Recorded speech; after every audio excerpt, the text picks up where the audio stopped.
BGB আমরা প্রস্তুত আছি সীমান্তে, আমাদের দেশপ্রেমিক জনগণ আমাদের সাথে আছে। বাংলাদেশি 1 ইঞ্চি আমরা ছাড় দিব না। আমাদের চৌকা এবং কিরণগঞ্জ দুইটা বিজিবি ক্যাম্পের মাঝামাঝি স্থানে 177-এর 3S বরাবর এখানে আমাদের বাংলাদেশি কিছু আম গাছ ছিল।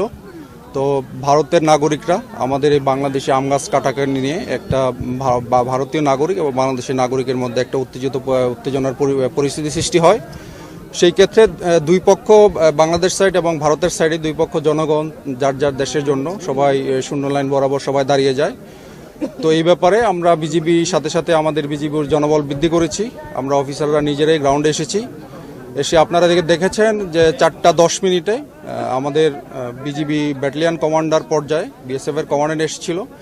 আমাদের কমান্ডেন্ট পর্যায়ে একটা ফ্ল্যাগ মিটিং হয়েছে এবং বিএসএফ এর পক্ষ থেকে দুঃখ প্রকাশ করা হয়েছে যে গাছগুলি কাটা হয়েছে এটা অন্যায় হয়েছে এবং তাদের পক্ষ থেকে তারা এটা ব্যবস্থা নেবে। তো সুতরাং আমরাও একদম লাস্ট সম্পূর্ণ বিচার না হওয়া পর্যন্ত আমরা গ্রাউন্ডে আছি এবং যেন শূন্য লাইন বাংলা কেউ অতিক্রম না করে এবং উত্তেজনা পরিবেশ প্রশমিত করার জন্য আমরা বিজিবি প্রস্তুত আছি। 250-টিরও বেশি ডিজাইন অপশন নিয়ে ওয়ালটন স্মার্ট ফ্রিজ, বোঝে আপনার প্রয়োজন।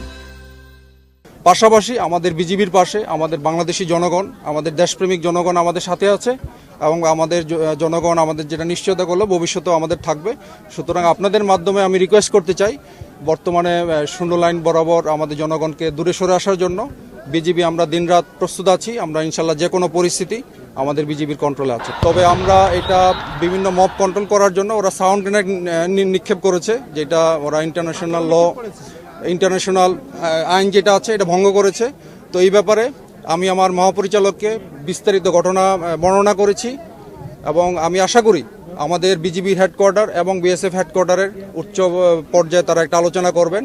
তবে আমি এই এলাকায় এটুকু নিশ্চয়তা করতে চাই, বাংলাদেশি জনগণ এবং বিজিবি আমরা প্রস্তুত আছি সীমান্তে। আমাদের বাংলাদেশি 1 ইঞ্চি আমরা ছাড় দিব না এবং এই এলাকার সীমান্তের নিরাপত্তা আমরা এটা বজায় রাখব।